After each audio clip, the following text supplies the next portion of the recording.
s'approcher de Dieu, mais pas avec notre méthode, pas avec ce que l'on peut appeler des sacrifices, parce que le sacrifice, c'est pas à nous de le faire. Le sacrifice, Dieu l'a fait pour nous, et que Dieu soit béni, nous avons un libre accès dans sa présence ce matin. Et pour tous ceux qui le veulent, on peut s'approcher de Dieu ce matin. Alors je vous pose la question, ce matin on est venu au culte, hein. Il y a du monde, merci Seigneur, mais j'espère pour vous que vous n'êtes pas venus parce que c'est dimanche matin, et que vous avez un repas à honorer, donc le pain, le vin, et puis il faut être là, il faut être là. On n'est pas là parce qu'il faut être là. On n'est pas là par habitude, on n'est pas des religieux, on n'est pas des hommes et des femmes qui veulent être assidus et cochés à chaque fois qu'on rentre à l'église et qu'on est assis. C'est pas ce qui m'intéresse ce matin. Ce qui m'intéresse, c'est d'être devant Dieu. Et je dois réaliser que lorsque j'entre dans la maison de Dieu, je suis devant le trône de Dieu. Et on va en parler ce matin. Écoutez, il y a des gens qui attachent beaucoup plus d'importance à l'église, au lieu, à la pierre, à la construction, qu'à celui qui anime le lieu. Et dans l'évangile de Marc, au chapitre 13, les disciples et Jésus sortent du temple, et puis les disciples vont détourner le regard de Jésus pour lui faire contempler le temple. Et ils vont détourner son regard. Ils ne regardaient pas les pierres, Seigneur. Ils ne regardaient pas les ornements ni la beauté de la construction. Mais eux, ils vont dire au Seigneur, Seigneur, as-tu vu les belles pierres de la construction? As-tu vu les ornements du temple? Et puis lui, il regarde comme si on pourrait épater Dieu ce matin. Comme si on aurait pu dire, quelle beauté, il vient d'en haut. Il était assis à la droite du Père, les anges l'adoraient. Les plus belles choses, c'est lui qui les a créées. Et puis il les regarde. Il dit, c'est bien de me les avoir fait remarquer, mais je vais vous dire ce qui va en rester. Il dit, moi je vous dis que de ces constructions-là, il ne restera pas pierre sur pierre. Et il va donner un message aux disciples. Il dit, prenez garde que personne ne vous séduise. Le temple, le lieu, n'a pas d'importance. Ce qui est important, c'est lui. Je le dis dans mes prédications, ça fait quelques mois, parce que j'ai écouté cette expérience, elle m'a bouleversé. Elle était expliquée par le frère Le Cossec. La famille du Ville-Rénard, les premiers convertis de la mission des Lumières, ils se sont baptisés, ils étaient une vingtaine de personnes, et puis ils allaient de ville en ville, mais il n'y avait pas d'église de voyageurs encore. Il fallait qu'ils s'occupent de rentrer dans les églises sédentaires. Et c'était très difficile pour eux de se faire une place. Et puis le témoignage du Cossec explique qu'à un moment donné, ils sont arrivés dans une ville, et puis pardonnez-moi, sans diminuer ce peuple, mais c'était un peuple qui vivait au bord du feu, ils faisaient à manger sur le feu, ils faisaient la lessive autour du feu, ils vivaient autour du feu. Et puis les voilà dans une ville où il faut aller au culte. Allez, il faut aller au culte. Et quand ils arrivent au culte, c'est une assemblée de sédentaires, ils sont sur le trottoir, une vingtaine de personnes. Et puis les chrétiens sédentaires les regardent un peu de travers, parce qu'ils sentent un petit peu la fumée. Les vêtements ne sont pas appropriés, que voulez-vous? Et puis le pasteur arrive, et puis les chrétiens, ils sont en train de dire au pasteur, vous n'allez pas les laisser entrer quand même. Mais le pasteur, c'est un homme de Dieu. Il dit, si on va les laisser entrer, prendre la Sainte Seine, mais il dit, voilà, pour ne pas scandaliser l'église, entrez et mettez-vous au fond à droite. Et puis les 20 personnes de notre peuple sont rentrées dans l'assemblée et se sont mis au fond à droite. Et puis le culte a commencé, le pasteur a commencé à chanter, et il s'est rendu compte de quelque chose. C'est que l'onction de Dieu tombait au fond à droite. Les gens parlaient en langue au fond à droite. Les gens se repentaient au fond à droite. Il a arrêté le culte. Il a dit arrêtez de chanter. On va faire quelque chose ce matin. Déplacez-vous, ceux qui sont au fond à droite. Et ils étaient là, un peu perturbés. Il veut nous mettre tout le rajo. Il dit mettez-vous au milieu. Parce qu'un feu, on le met au milieu. C'est pas le lieu l'important, c'est la disposition du cœur. C'est le cœur que Dieu veut ce matin. Dieu veut notre cœur. Et je l'ai donné mon cœur il y a 25 ans sous le chapiteau. Ça fait 40 ans que je suis. Dieu voudrait redoubler ses vœux envers toi. Mon fils, ma fille, ne dis pas aux inconvertis ça. Mon fils, ma fille, tes fils, tes filles, mais Dieu dit, donne-moi ton cœur. Et le mot cœur me signifie toute ta vie, donne-moi toute ta vie. Et il faut s'approcher de Dieu bibliquement, frères et sœurs. Dieu veut qu'on s'approche de lui. C'est fini, c'est les temps de la fin. Jésus revient. faire des affaires dans le monde. C'est plus le temps de faire des projets dans le monde pour gagner beaucoup. Il faut se mettre en Dieu et vivre sous l'onction du Saint-Esprit. Frères et sœurs, il nous reste quelques mètres à faire avant la ligne d'arrivée. C'est presque fini. Ça serait tellement dommage d'arriver à la limite là, et puis de dire c'est pas eu ce que j'ai voulu, je retourne, je fais demi-tour. C'est dommage, Seigneur. Non, allons jusqu'au bout ensemble. Hier avec Fidji, on était faire nos petites commissions dans la ville de Gien. Et puis en revenant, je dis j'ai des bidons d'eau à remplir, on va les remplir comme ça on ne sort plus de la place. Ben, elle dit viens, et d'un seul coup on se met dans la file d'attente pour l'eau. Et puis je suis tellement patient que j'attends 1 minute, 2 minutes, chargé, on les remplira après. Viens, on retourne vers nous, on remplira après. Ben, elle dit, ça fait 10 minutes qu'on attend. Bientôt c'est notre tour. Attendons encore un petit peu. Et le Seigneur me disait, combien il y en a qui attendent plus leur tour? Ils se découragent et ils font demi-tour. C'est trop long. Mon frère, ma soeur, si ce matin, ce serait ton tour. Quelle bonté si ce serait ton tour. Bon, voulez-vous qu'on s'approche de Dieu ensemble? C'est pas quel message ce matin. C'est un réel désir que j'ai dans mon cœur de m'approcher de Dieu. Je voudrais faire participer le peuple à cette réunion. Mes frères et sœurs, pas pour faire plaisir aux prédicateurs, pas pour être vus des hommes, mais ceux qui veulent s'approcher de Dieu ce matin. Vous pouvez vous lever à votre place. On fait la réunion. Prions à Alice que c'est en lui que nous sommes ce matin. Vous avez compris, Seigneur. Dites à Dieu que vous voulez vous approcher ce matin. Priez le Seigneur.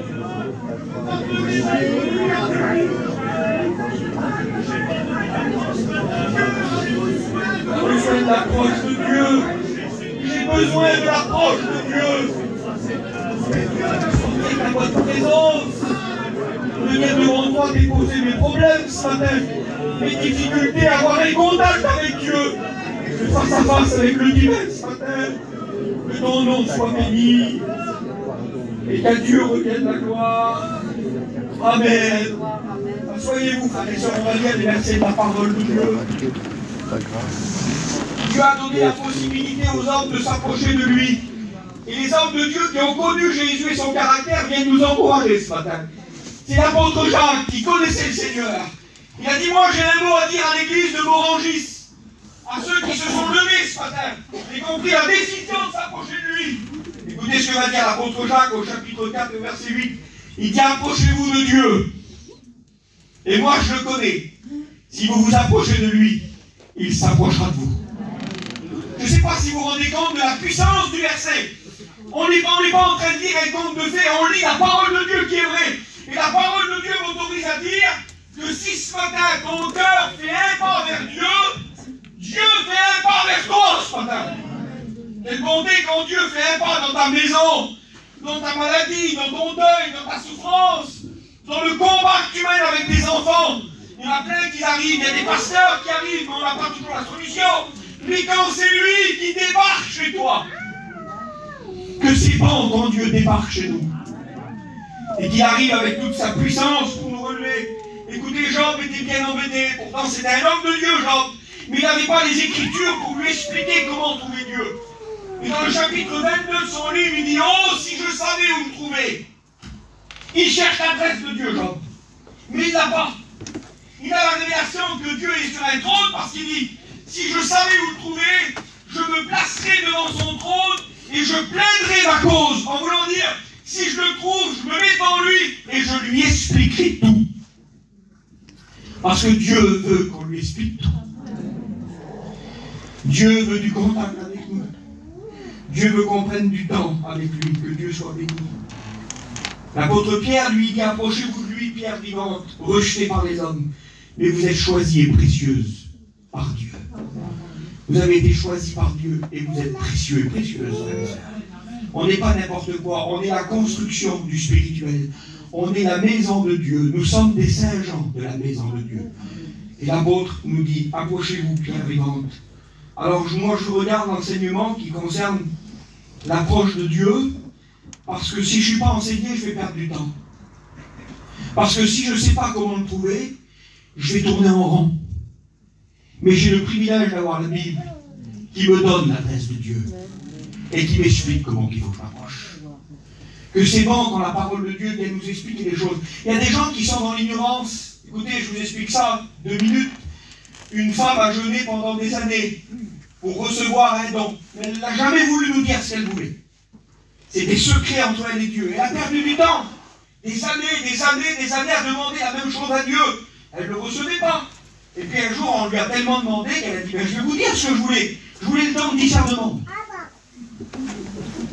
J'ai dit, si tu aurais lu la Bible, tu aurais su que ce don-là est réservé aux prédicateurs. Et tu n'aurais pas jeûné 7 ou 8 ans pour rien. Quand il n'y a pas d'enseignement, on fait des choses pour rien. Même avec de très bonnes intentions, on peut faire les choses à l'envers. On peut tourner en rond. Ce matin, c'est plus le temps de tourner en rond. C'est le temps de trouver Dieu. Il faut qu'on trouve Dieu chez toi, mon frère et soeur. C'est Dieu qu'il faut trouver. Alors écoutez, je lisais l'approche de Dieu, j'ai été choqué d'entendre moi. Puisque l'enseignement pour s'approcher de Dieu, dans le Nouveau Testament, il est adressé à l'Épître aux Hébreux. C'est particulier. L'Épître aux Hébreux, le peuple de Dieu. Vous avez ici le tabernacle qui est représenté. Le premier peuple qui a eu la connaissance du Dieu unique, c'est les Hébreux. Ils se convertissent à la grâce de Dieu et au christianisme, et le Saint-Esprit qui écrit les lettres pour les distribuer à tous les peuples, il écrit aux Hébreux comment il faut s'approcher de Dieu. Ça aurait été écrit dans l'Épître aux Thessaloniciens, c'est des Grecs. À l'Épître aux Corinthiens, c'est des Grecs. J'aurais dit, Seigneur, c'est normal que tu leur apprendes à eux de s'approcher de toi. Puisque ce sont des Grecs qui ont prié toute leur vie des divinités païennes, des statues. Que tu l'écris à l'Épître aux Romains qui priaient Jupiter, Mars, la Lune. Je suis d'accord. Mais comment ça se fait que Dieu explique au peuple de Dieu comment il faut s'approcher de Dieu? Parce que le peuple était tombé dans la religiosité, dans la tradition, dans la coutume. Mais le cœur n'y était plus. Ils loupaient aucune fête solennelle. Ils étaient présents partout. Ils étaient dans toutes les rencontres. Ils étaient présents de partout. Mais regardez ce que le Seigneur il dit, et c'est lui qui a raison. C'est pas toi qui as raison ce matin. C'est pas le pasteur qui a raison, c'est Dieu qui a raison. Et il regarde le peuple d'Israël et regardez ce qu'il dit. Le Seigneur dit, quand ce peuple s'approche de moi. Donc il y avait bien une approche physique. Ils faisaient le déplacement pour aller jusqu'à Jérusalem. Ils allaient à la fête de la Pâque, ils allaient à la fête des tabernacles. Ils se déplaçaient avec leur corps. Mais Dieu regarde les corps qui arrivent sur Jérusalem. Et il dit, ce peuple s'approche de moi. Il m'honore de la bouche et des lèvres. Mais son cœur est éloigné de moi. Et la crainte et le respect qu'il a de moi n'est que précepte et tradition humaine. On y va à la réunion parce qu'il faut y aller. On y va en mission parce qu'il faut y aller. On y va de partout parce qu'il faut y aller. Il faut aller au séminaire, il faut aller partout. Mais Seigneur, il dit, moi je te regarde arriver à la réunion, je te vois t'asseoir sur la chaise, et je sais si tu le fais avec ton cœur ou avec ton corps. Et Dieu ne cherche pas la fidélité des corps. Il cherche la fidélité des cœurs. Dieu cherche des cœurs qui sont venus au contact du divin ce matin. Et il vient leur expliquer. Alors écoutez-moi, moi je suis gêné de vous lire ce que je vais vous lire. Mais comprenez bien que si le Saint-Esprit l'a écrit à des Hébreux, je ne me gênerai pas de vous le citer à vous ce matin. Mais c'est vraiment enfantin. Écoutez, ce texte que je vais vous lire, on peut facilement le lire dans une réunion d'enfants. Et pourtant, c'est des adultes que j'ai devant moi. Il y a peut-être des anciens parmi vous. Pardonnez-moi, je ne connais pas tout le monde. Peut-être que certains ne comprennent même pas le sens du message. Mais je sais ce que je dis. Parce que ce que je dis, c'est écrit. Si ça serait ma pensée, je douterais, je serais tremblant. Mais je suis plein de conviction ce matin. Parce que c'est Dieu qui veut dire ça à l'Église.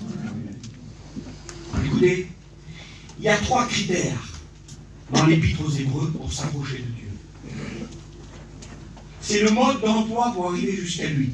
Je veux le connaître ce matin. Comprenez bien que je veux le connaître. Je ne veux pas passer à côté. Et le premier critère, il parle aux Hébreux. Écoutez, les Hébreux, quand ils ont reçu la lettre, ils auraient pu dire, ah non, il ne va pas nous expliquer Comment trouver Dieu à nous? Ah non. Ah non, tu te rends compte? On est des Hébreux. On a pour père Abraham. Abraham, notre père, était appelé l'ami de Dieu. Je ne vais pas nous expliquer à nous comment il faut le trouver. Notre père, celui qui a fondé la nation juive, Jacob, il s'est battu avec un ange. Je ne vais pas nous expliquer. Il y en a plein qui ne veulent pas recevoir la leçon. Parce qu'ils mettent leur ancienneté en avant. Leur paternité spirituelle en avant. Mais on a grandi dans la mission, mon frère, nous. Mais ça ne veut plus rien dire, ça. On peut avoir grandi dans la mission et ne pas savoir comment trouver Dieu. C'est particulier ce que je suis en train de vous dire. C'est ce que le message est en train de nous dire. Il parle à des Hébreux comment ils vont trouver Dieu. Ils auraient pu dire, mais nous on connaît tous les noms de Dieu. Nous. Et tu peux connaître tous les noms de Dieu par cœur. Si ton cœur ne cherche pas Dieu, tu ne trouveras pas Dieu. Ils auraient pu dire, on ne la reçoit pas la lettre, on ne veut pas écouter ce message-là. Nous on prie Adonai, El Shaddai, Ben Elion. Ils auraient pu citer tous les noms de Dieu pour se montrer. Ça ne sert à rien de se montrer ce matin. Ce que Dieu veut, c'est un cœur humilié. Amen. Un cœur qui dit, je ne le trouve pas toujours, le Seigneur. Ou alors il est loin de moi ce matin. Ça serait tellement beau. Les cœurs se repentent ce matin, qui disent, Seigneur, il y a des semaines, il y a des mois que je ne t'ai pas touché avec mon cœur. Je voudrais te toucher ce matin dans le culte. Quelle bonté de toucher Dieu. Vous savez, quand vous touchez Dieu, ça se voit, ça se sent. Vous ressortez de la réunion. Mes frères, refusez au nom du Seigneur de repartir de la réunion dans la même état que vous êtes venus. Refusez-le. Repartez de la réunion avec un sourire dans le cœur. Avec une fierté et une joie de dire, j'ai eu ce que j'ai voulu. J'ai cherché Dieu et je l'ai trouvé. Quelle bonté. Que Dieu soit béni. Vous voulez écouter le premier critère? Ne rigolez pas aussi. Hébreux 11, au verset 6, devant Dieu que j'ai hésité à citer le verset. Il faut que celui qui s'approche de Dieu, il faut qu'il croie que Dieu existe. Ordonne. Et Seigneur, ce matin encore, dans l'interrogation, dans la méditation, je ne peux pas dire ça à l'église. Il faut que ceux qui prient Dieu croient que Dieu existe. Je ne sais pas si vous vous rendez compte de l'impact de la foi. Pardonnez-moi, mais si le Seigneur il dit ce matin, c'est qu'il y a des personnes qui pensent ne pas être entendues. Ils ne se trompent pas, le Seigneur. Même si je choque les chrétiens ce matin, Dieu vous demande si vous croyez toujours. Est-ce que tu crois toujours? Est-ce que ta prière, ce n'est pas des mots multipliés? Ah, il parle, mais il croit que j'existe. Il n'y a aucune confiance dans mon existence et dans ma puissance. C'est ce que le texte veut dire. Il faut que ceux qui s'approchent de Dieu croient que Dieu existe. Est-ce que vous croyez qu'il existe? C'est rigolo devant Dieu, mais je suis obligé de le citer, c'est comme ça. Il y a plein de gens qui pensent qu'ils ne sont pas écoutés. Il y a plein de gens qui pensent que la prière, elle tombe par terre et que lui, il n'entend pas. Alors écoutez, je vais vous lire un verset dans le livre de Job, et les merveilleux versets. Il dit, on a beau crier, mais Dieu ne répond pas. C'est Job qui dit ça. C'est en vain que l'on crie à Dieu, il n'écoute pas. Regardez-moi le ressenti. Il dit, le Tout-Puissant n'a point égard. On veut dire, il ne nous regarde pas, il ne nous calcule pas.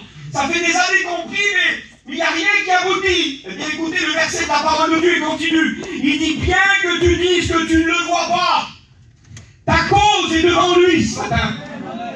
Ton dossier est déposé dans les mains de Dieu. Et le Seigneur te demande de persévérer ce matin. Encore un peu, parce que c'est peut-être ton tour. Le Seigneur a peut-être décidé de prendre ton dossier en main ce matin et de régler les situations que tu ne peux pas régler chez toi. Alors je t'encourage à croire que Dieu existe. Même si le diable te dit tout le contraire, même si tu dis que je prie ou que je ne prie pas, ça ne change rien. Si, ça change. La prière, ça marche, mes frères et sœurs. Non, l'oreille n'est pas trop sourd pour entendre, ni son bras trop court pour bénir ce matin. Laisse pas le diable te dire le contraire. Crois que les moindres mots que tu dis, le Seigneur t'écoute. Il écoute nos pensées. Écoutez, c'est un Dieu de proximité qu'on a, Seigneur. Il y en a qui disent, je ne sais pas prier. Je n'arrive pas à aligner deux mots. Alors, le diable, il les bloque. Le diable, il veut toujours bloquer les hommes. Et tu sais pas prier, lève pas la voix. Hein. Et le Seigneur, même si le diable voudrait bloquer les chrétiens, le Seigneur arrive avec une solution. Et tu sais pas prier. Tu pleures de temps en temps. Est-ce que tu pleures de temps en temps? Oui. Ah ben écoute, moi j'entends le bruit des larmes. Oui, mais je suis dur, moi je pleure jamais. Jamais je pleure, je sais pas prier, je sais pas pleurer. Comment il va faire pour m'écouter? Alors écoute. Il écoute les soupirs inexprimables. Tu soupires, tu sais le faire ça quand même. Juste ça. Pour nous, c'est un souffle. C'est quelqu'un qu'on a marre. Il n'est pas abattu, il a été soufflé. C'est pas qu'un souffle. Dans le souffle, il y a une demande, il y a une prière, il y a une intercession, il y a une fatigue spirituelle qui monte jusqu'à Dieu et qui arrive auprès de lui. C'est toute une prière. Ça ne veut pas dire grand-chose pour certains. Écoutez, un jour, un soldat était parti en guerre, et puis il recevait des courriers de sa femme. C'est Jimmy qui expliquait ça à l'école publique. Puis sa femme lui expliquait des lettres intelligibles. Elle savait écrire, la dame. Elle expliquait à son amoureux. Elle expliquait tout ce qu'il y avait dans son cœur. Tu me manques, je t'aime, et puis tout ce que vous voulez. Et puis il y avait une petite de 4-5 ans qui était là. Elle dit, ma mère, moi aussi, je veux écrire une lettre à mon père. Et la femme, elle dit, mais tu sais pas écrire? Si tu veux, je transmets un mot. Non, c'est moi et lui. Je veux dire quelque chose à mon père. Et puis l'histoire nous dit qu'elle a pris une petite feuille, et puis elle a fait des gribouillants. Elle n'avait rien dit pour sa femme. Elle avait un soleil, elle avait des traits, des gribouillants, elle ne savait rien faire. Elle a dit, voilà ma lettre, ma mère, mets-la dans ta lettre. Et puis le soldat a reçu la lettre de la mère, intelligible, béni soit Dieu pour ceux qui savent prier au milieu de nous. Et puis il a lu la lettre, en autant que sa femme avait encore des sentiments pour lui, il l'a parlé. Et puis il s'est rendu compte qu'il y avait une petite feuille.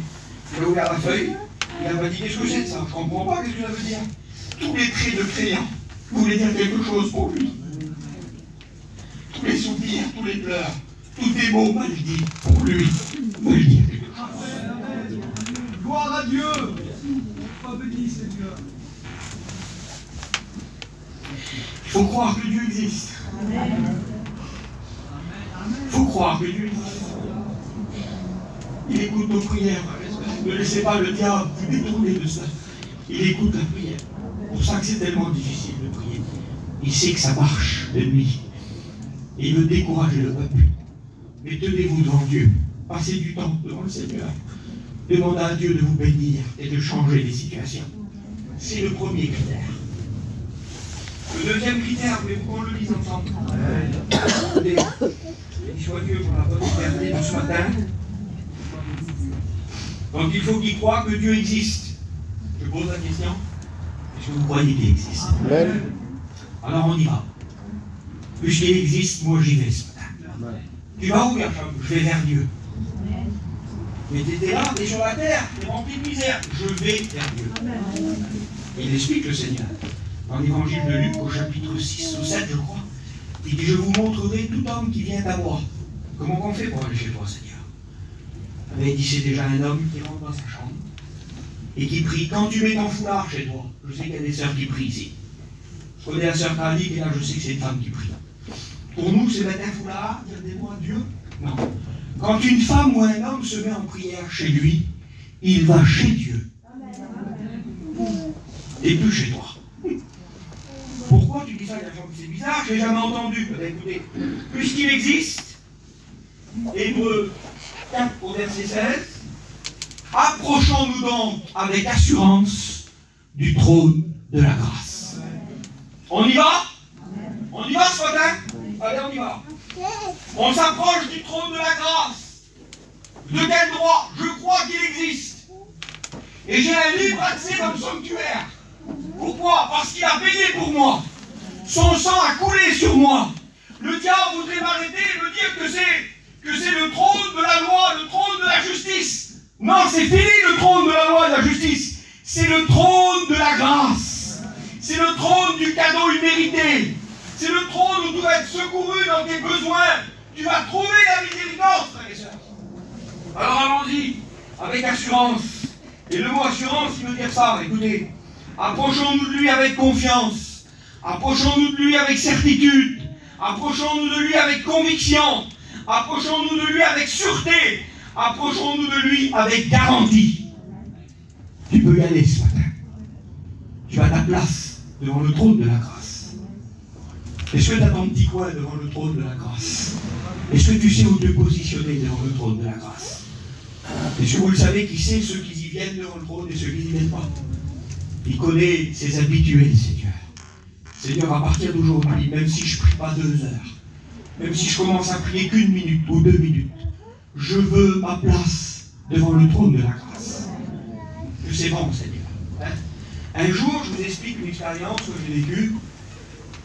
J'avais décidé de prier Dieu plus souvent, rentrer plus en communion, de vivre des moments plus intenses avec lui. Et puis donc j'avais pris mon réveil, je mettais mon réveil, je me mettais à part. Et le soir aussi, la nuit, je mettais le réveil et je priais Dieu. Et ça a duré quelques temps, ça a duré quelques mois. Je sentais mon cœur qui était proche de Dieu, plus tu pries, plus tu es proche.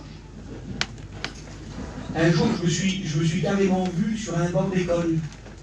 Parce que quand tu es devant lui, eh bien, monsieur, un petit écolier. Il y en a plein qui pensent, parce qu'ils sont devant le trône, que c'est des messieurs ou des dames. Non, t'es un écolier. Nous sommes à l'école de Dieu. Et puis j'étais béni de voir ça, que j'étais à l'école de Dieu. Et bien, on est arrivé en mission, allez, les fonctions, le travail reprenait, il fallait aller voir les places et tout ce que vous voulez. Et puis d'un seul coup, un peu de négligence, un peu moins prier, et puis c'était à 2 heures que je priais, mais là il y avait des autorités, il y avait tout ça. Et un jour, je monte dans mon camping, ça fait quelques temps que j'avais négligé l'endroit secret avec Dieu. Et quand je rentre dans le camping pour aller dans la chambre pour prendre des papiers pour le maire, là, quand je rentre, écoutez, dans mon cœur, une certitude, il est assis sur mon coussin. Et quand je tourne comme ça pour aller là-bas, j'aurais pu le voir, mes frères et sœurs. Et j'entends une voix très douce qui me dit, je t'attends. Ben oui, j'avais un rendez-vous avec lui que je n'aurais plus. Alors j'ai arrêté avec le maire. Je me suis mis à ses pieds, je lui ai demandé pardon. Et j'avais ma place avec lui, mon rendez-vous avec Dieu. Que c'est bon d'avoir un rendez-vous avec Dieu. Approchons-nous, écoutez, j'ai un petit garçon. Il y en a plein qui le savent. 5 ans. On nous dit qu'il est sourd, le petit. Visite médicale à l'école, professeur à Lyon, professeur à Saint-Étienne. Votre enfant est sourd. Il a un problème de l'oreille interne, il est inopérable.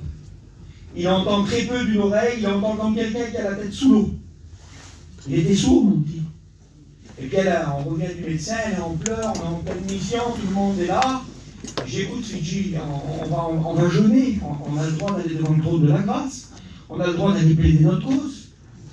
Et puis j'ai pris rendez-vous dans les plus grands médecins, j'ai appelé un homme qui s'appelle Loulou, il a 2 enfants sourds.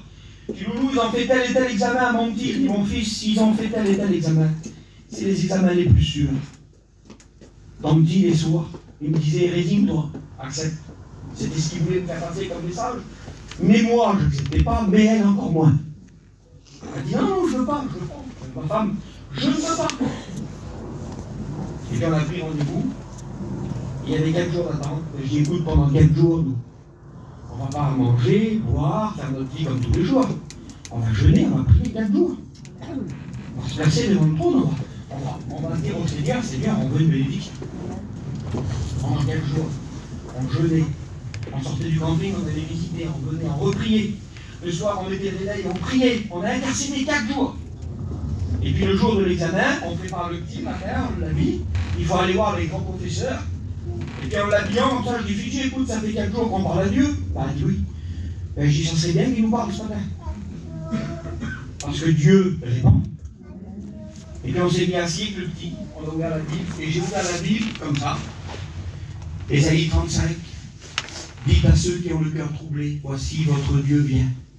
Et les oreilles des sourds s'ouvriront. J'ai dit, on y va. On a pris nos examens négatifs. On a été à le professeur, je dis, tu caches tout, hein, tu dis rien, monsieur. Et puis on avait l'habitude de l'audiogramme, ça s'appelle un audiogramme, il n'y a rien de plus sûr. Ils ont mis une petite cage là-bas, vitrée, avec un appareil sur les oreilles. Puis il fallait qu'il lève la main quand il entendait des sons. Et puis les 2-3 premiers examens, le petit, il ne levait pas la main, il était sourd. Puis les secondes, on était là, on s'attachait à ce que Dieu nous avait dit. Il l'a dit ce matin, tu dis. que les oreilles des sourds s'ouvriraient. On était devant le petit miroir et tout coup, la dame, elle a commencé à appuyer sur un premier bouton. Le petit a fait ça. Deuxième bouton, comme ça. Elle réduisait le sang. Elle dit, monsieur, il écoute à 100%. Il n'a aucun dommage sur ses oreilles. On a fait 2 professeurs ce jour-là. Mon petit était complètement guéri sans aucune intervention de la main des hommes. Approchons-nous avec assurance devant le trône de la grâce pour être secourus dans nos besoins. On continue avec assurance. Ben, c'est bien. On a fait pratiquement plus que la moitié du message. Qu'est-ce qu'il faut faire maintenant, Gershom? On sait qu'il existe. On est devant le trône de la grâce. Je pense que c'est déjà pas mal. Il y a quelque chose d'autre à faire? Ben attends, on regarde la Bible. Vous voulez qu'on lise la Bible? Ouais. Moi je lis la Bible, je ne donne pas de réponse sur la parole de Dieu. Alors Hébreux 10, il dit qu'il y a encore une dernière condition. On l'a dit ensemble? Alors Hébreux 10, 22. Je vous fais la lecture. Approchons-nous donc avec un cœur sincère. C'est la clé. S'il n'y a pas de sincérité, je vous le dis officiellement devant Dieu, sans vous décourager, mais en vous disant toute la vérité, s'il n'y a pas de sincérité, ça ne marchera pas. Sincère, avec la vraie prière du cœur, avec le vrai besoin de l'âme, pas avec la louange s'il faut la repentance. Dieu sait ce qu'il faut ce matin. Dieu connaît le cœur de chacun ce matin. Écoutez, j'ai prêché à mon église avant de partir au mois de novembre là-bas. J'ai prêché à mon église, Dieu mettait à cœur, sur mon cœur, de prêcher pour un culte de la nouvelle naissance. C'était compliqué, c'était tous mes chrétiens qui étaient pour moi. Et il y avait des vieux chrétiens, des personnes que ça fait des années qui sont dans l'église. Et le Saint-Esprit disait, tu prêcheras la nouvelle naissance. Tu prêcheras la nouvelle naissance. Et c'était culte. C'est compliqué quand même de faire. Et puis j'ai obéi au Seigneur. J'ai prêché la nouvelle naissance à une assemblée de chrétiens. Et des vieux chrétiens. Bien entendu, dans le culte, on n'a rien vu. J'ai dit, Seigneur, moi j'ai obéi. Tu feras le reste. Et puis je suis rentré chez moi pendant 4-5 jours. Ça toquait au camping. Les chrétiens, je n'aurais jamais pensé. Mon frère, on croit qu'on ne l'a pas, la nouvelle naissance. D'accord? Alors on veut un cœur nouveau. Que c'est pour la sincérité. On veut se repentir. Ils se sont repentis, écoutez, j'ai vu 9 personnes en 4-5 jours. Sur les 9 personnes qui sont venues, la plupart, quand ils se sont humiliés, Dieu les a baptisés du Saint-Esprit. La vraie prière. La vraie demande. Le cœur sincère. Vous savez l'origine du mot sincère? L'origine, d'où il est sorti le mot sincère. C'est en Orient, les fabricants de vases, qui faisaient des vases sur les tours en Afrique, ils fabriquaient des vases, et quand ils étaient prêts, ils les vendaient. C'était des marchands de vases, créateurs et vendeurs de vases. Mais parfois, il y a des vases qui étaient fissurés. Il y avait une petite fissure, pas trop voyante, mais ils ne voulaient pas jeter la marchandise. Alors ils prenaient de la cire, et ils camouflaient la petite fissure là. Il a camouflé la petite fissure. Et ils mettaient tous les vases ensemble, les bons et les fissurés. Et ceux qui venaient au marché, ils achetaient les vases, ils les prenaient, mais il y avait un souci. C'est que quand le soleil tapait très fort, la cire, elle fondait. C'est qui le soleil de justice? C'est Jésus. Et quand il tape sur une vie, les choses qui camouflent, ça fond. Et donc la cire, elle fondait. Le personnage, il mettait tout ce qu'il avait de valeur dans le vase. De l'eau, de l'huile ou du parfum. Il se levait le matin, tout était répandu. C'était foutu. Alors il avait été escroqué par le vendeur. Et ça s'est répandu, ça, dans tout l'Orient. Il y avait des hommes qui mettaient de la cire sur les vases et que les vases perdaient toute la valeur. Alors ils ont fait faire des panneaux, les vrais vendeurs, parce qu'il y a des vrais. Et que Dieu fasse que nous soyons des vrais. Ils faisaient l'étalage, ils ont mis un panneau. Vase sans cire. Et du mot sans cire est venu le mot sincère. Ce matin, il faut être sans cire, sans maquillage, sans masque, sans apparence. Mais Seigneur, je l'appelle à la bénédiction. Seigneur, il y a une fissure dans mon âme. Viens colmater la brèche par ton Saint-Esprit, par ta main. Le Seigneur est capable de le faire ce matin. Écoutez, j'en ai encore pour 2 minutes. 2 minutes. La sincérité, il n'y a rien de plus beau, Seigneur. Donc il faut croire que Dieu existe. Il faut s'approcher de lui avec assurance. Et il faut venir avec un cœur sincère. Quel bénéfice pour moi ce matin, si je m'humilie vraiment? Quel est le bénéfice pour moi si je m'humilie vraiment? Et si je dis à Dieu, Seigneur, pardon parce que j'ai manqué de foi. Je n'ai pas toujours cru t'écouter. Il y aurait des prières comme ça tout à l'heure, je vous dis devant Dieu, on ferait un grand pas. Et l'ennemi, il ferait marche arrière. Seigneur, je suis devant le trône de la grâce avec assurance. Seigneur, je suis là, avec mon cœur sincère. Mais dis-moi ce que je vais y gagner. Bien, c'est simple, la Bible elle dit que ceux qui le font, ils trouvent miséricorde. Et ils sont secourus dans leurs besoins. Pas de secours et pas de miséricorde pour ceux qui ne remplissent pas les critères. Et pour ceux qui veulent les vivre ce matin, secours et miséricorde. Écoutez, Asaph, dans le psaume 73, et j'ai terminé mon message, il a dit quelque chose de très important. Asaph, c'est le chef de la chorale du temple. Il vivait dans le temple. Il jouait des cymbales, Asaph. Et il avait toute la chorale de l'Éternel. C'était un homme qui n'était pas l'église. Je ne sais pas s'il y en a un qui est plus souvent dans l'église qu'un autre ici. Mais imaginez qu'il y ait un Asaph ce matin parmi nous. Et il est là, il fait chanter la chorale, il est dans le temple. Quand on vient pour adorer, on voit Asaph qui fait chanter tous les chanteurs, il fait monter la louange. Mais pourtant, Asaph, il a vécu quelque chose dans le psaume 73. Et comme c'est pas un faucheton, comme c'est un homme sans cire, eh bien, il nous explique ce qu'il a vécu dans le temple. C'est pas possible. Il était dedans, mais il a vécu quelque chose. Et vous savez ce qu'il dit? Il dit, j'ai porté envie aux insensés, en voyant le bonheur des méchants. Il était dans l'église, et il a regardé dehors. Il a commencé à dire, mais comment ça se fait que les inconvertis, tout leur réussit? Comment ça se fait qu'ils sont jamais malades? Comment ça se fait qu'ils n'ont jamais de problème? Il a commencé à regarder dehors, mais t'es dans le temple, là. Tu ne devrais pas regarder ce qui se passe dehors. Mais il y en a qui sont ici, mais les yeux sont dehors. Et ils envient ce qu'il y a dehors. Et Asaph a commencé à envier ce qu'il y avait dehors. Et il a dit, comment ça? Nous, on est des chrétiens, puis on souffre. Nous, on est des chrétiens, on a des misères. Nous, on est des chrétiens, il faut qu'on s'approche de Dieu, il faut qu'on force. Il faut qu'on s'humilie. Et oui, c'est ça, la vie chrétienne. C'est pas autre chose, la vie chrétienne. S'il y en a qui veulent autre chose, ça marche pas. La vie chrétienne, c'est une vie d'humilité. Et à un moment donné, Asaph, tellement qu'il est séduit, il regrette sa vie spirituelle. C'est le chef de la chorale. Il dit, c'est pour rien que j'ai purifié mon cœur. Il dit, est-ce que c'est pour rien que j'ai lavé mes mains dans l'innocence? Il remet sa vie spirituelle et sa vie de sanctification en cause.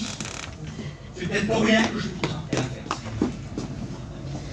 Il dit, quand je réfléchis là-dessus, la difficulté fut grande à mes yeux. Quand tu es loin de Dieu, tout est difficile. Je le dis devant Dieu, c'est vrai. Tout est difficile quand tu es loin de Dieu. Il dit, je réfléchissais là-dessus et la difficulté à mes yeux fut grande. Mais il y a eu un moment. Il dit, jusqu'à ce que j'ai pénétré dans le sanctuaire de Dieu. Quand il s'est trouvé devant le trône de la grâce avec son cœur, pas avec ses cymbales, pas avec son vêtement, le chef de la chorale, parce qu'il y en a qui viennent avec leurs habits, avec leurs étoffes, avec leurs médailles. Pardonnez-moi, il y en a qui viennent avec le ministère, l'ancienneté. Oui, mais si tu viens avec ça, tu ne rentreras pas dans le sanctuaire. Dans le sanctuaire, on y arrive la tête basse, très basse, avec beaucoup d'humilité. Que Dieu soit béni. Et il dit, quand j'ai rentré dans le sanctuaire de Dieu, j'ai tout compris. Quand tu es proche de Dieu, tu comprends tout. Quand tu es proche de Dieu, tu peux être dans la misère extrême et louer Dieu. Il est fou. Non, il n'est pas fou. Il est proche de Dieu. Il y a des familles en ce moment qui sont avec nous là-bas, à Gien, et puis je regardais ça encore avant-hier. il y avait la réunion des étudiants, on a été bouleversés par la réunion. Je voyais ces familles endeuillées qui ont tout perdu, et ils étaient avec nous debout, chanter des louanges à Dieu. Ils parlaient en langue, ils étaient visités par le Saint-Esprit. Si les gens du Nord nous regardent, ils disent il est fou. Non, il a Dieu. Et il est proche de Dieu. Il est rentré dans le sanctuaire de Dieu et il a compris. Et il termine en disant ça. Quel autre ai-je au ciel que toi? Sur la terre, je prends plaisir qu'en toi. Ma chair et mon cœur peuvent se consumer. Dieu sera toujours le rocher de mon cœur et mon partage. Et il termine, et c'est le dernier verset que je cite. Pour moi, m'approcher de Dieu, c'est mon bien. On prie Seigneur ensemble. Seigneur, sois béni au milieu de nous. Seigneur, sois élevé au milieu de nous. Sois adoré au milieu de nous, Seigneur. Seigneur, on va oublier ce qui est autour de nous ce matin. Et on veut réaliser qu'on est devant le trône de la grâce. Mes frères et sœurs, dans le spirituel, vous êtes dans les lieux célestes avec Jésus-Christ. Tu as le droit d'avoir ta place devant lui ce matin. Tu as le droit de plaider ta cause et de tout lui expliquer. Tu as le droit ce matin. Écoutez, 3 critères ont été cités. Je veux mettre personne mal à l'aise ce matin. Parce que le rôle du serviteur de Dieu, c'est pas de mettre les gens dans la misère. C'est de les amener proche du Seigneur. Il faut qu'ils croient que Dieu existe. Il faut qu'ils s'approchent avec assurance. Et il faut venir avec un cœur sincère. Mes frères et sœurs, ceux qui sont concernés par ces 3 points, vous vous levez à votre place. On va prier Dieu ensemble. On va s'approcher de Dieu. Béni soit Dieu pour ceux qui se lèvent.